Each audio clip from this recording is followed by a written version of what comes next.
Hi there. It is a beautiful, beautiful day in Brenham, Texas, and it's time for an update from Mulder's Rods. And I'm there. This one's going to be a little different, and I'll explain why. There's Chip's Revenge, and Chip's Revenge didn't get to go racing this past weekend. We had prediction for really bad weather. It was a fairly good percent. The weather reports kind of indicated that there was a good chance for a rain out due to weather, and with what's going on, Billy made the decision to not go racing this past weekend at Extreme Raceway Park. They wound up being able to have the races, so missed that one, but he's got a lot going on, and that's one of the reasons why this update from Mulder's Rods is going to be a little bit different. Billy's not here today, and I wasn't going to bother him with trying to do an update with him this month anyway, because he is loaded. He's got his new shop. If you've been following along, you know he's in the process of getting his new shop put together and getting moved and everything, and he's got to keep running his business while he's doing that. So the primary thing here is so that there won't be huge gaps in between the progress. I wanted to do an update here on this square body. I think it's an 87 GMC Sierra, right? And something pretty cool about this, you can see they've got the body on, and the guy that's having this built is not cutting any corners. Check out this, it's going to be all stainless exhaust. So a company in Austin builds this stuff.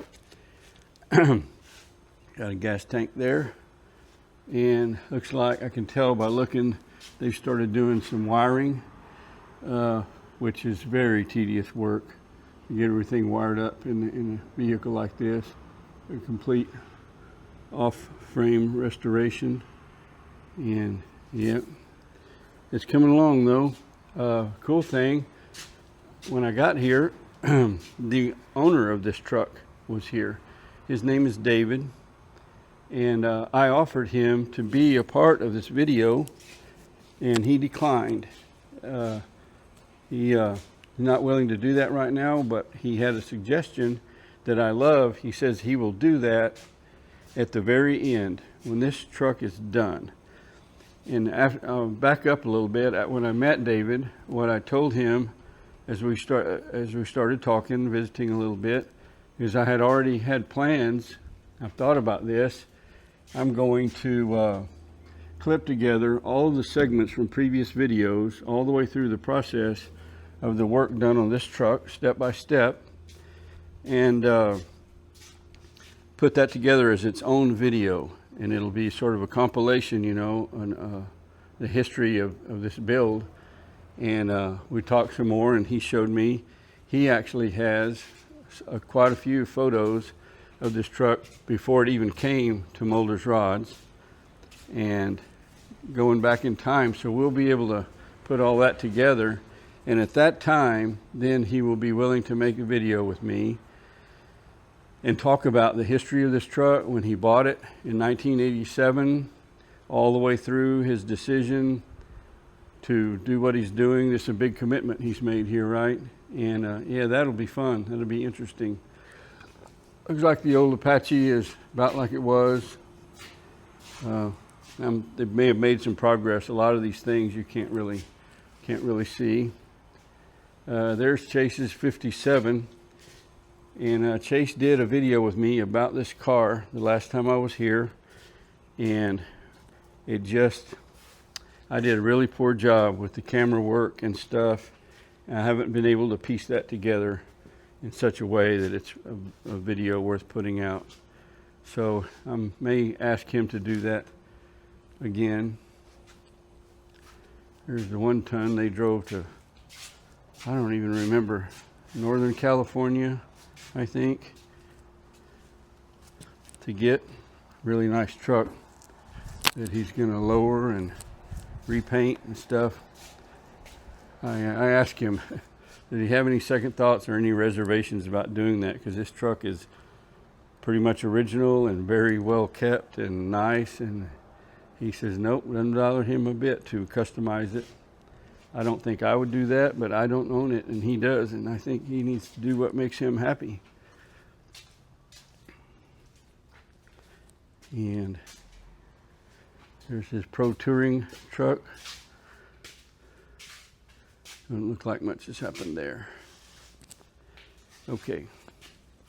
I know this is not great with me by myself, not being able to ask questions about what's been going on, whatever, but it's okay. We get out to that new shop doing an update, it's going to be all the better.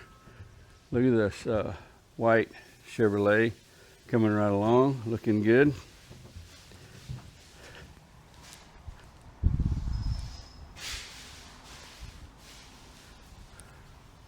And I don't remember what this one was, 64 or 66. Got plastic all over it, so that tells me that it has been painted and that plastic is protecting it. I think that one's getting pretty close. We might be able to see the end of restoration video on this one before it leaves here, and I don't know if that'll even be another month. Might have to do a special episode. We can ask Wade. He's here. Oh, he's got the bed of the white truck. Is this bit getting prepared to paint, Wade, or are you taking the paper off? I'm putting on, I'm gonna spraying bed liner in the bed. Oh, getting spray and bed liner. The green truck, Wade, how long do you think that's going to be?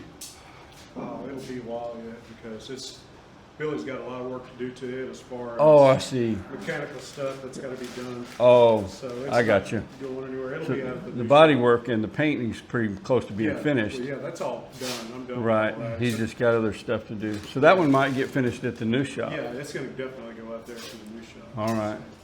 Y'all have the day scheduled that you're going to disassemble this paint shop? Paint The booth, booth? maybe starting by the end of the week, hopefully.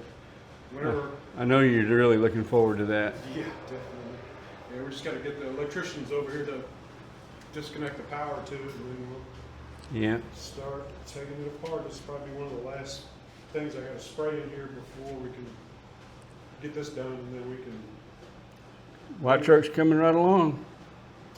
Yeah, it's not too far from being done. Get this done, and then we can. We got to paint the frame yet, and then set the bed back on it, and that way everything is pretty much back together on it. Get it ready to. It's going to go out to the new shop too, so it's got to do some interior stuff to it, new carpet, new seat covers, and all that. So. All right. Well, we'll get out of your hair. Okay. Thank you.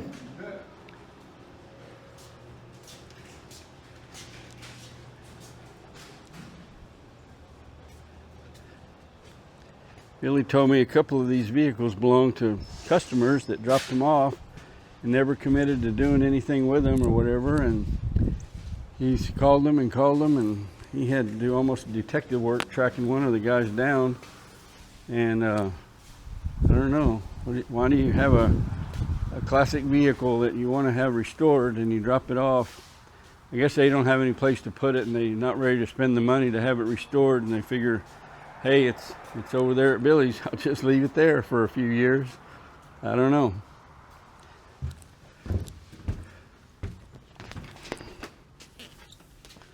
Okay, well, I think that's going to do it. I know not a great update. I'll tell you one thing, pretty cool. If you follow my channel, you know I've really been into vintage stereo equipment, and I run an ad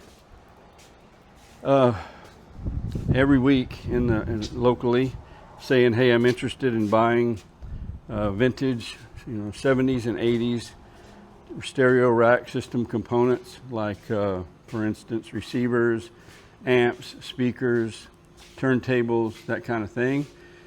And some people have called me and stuff that I haven't put on my YouTube channel that I bought.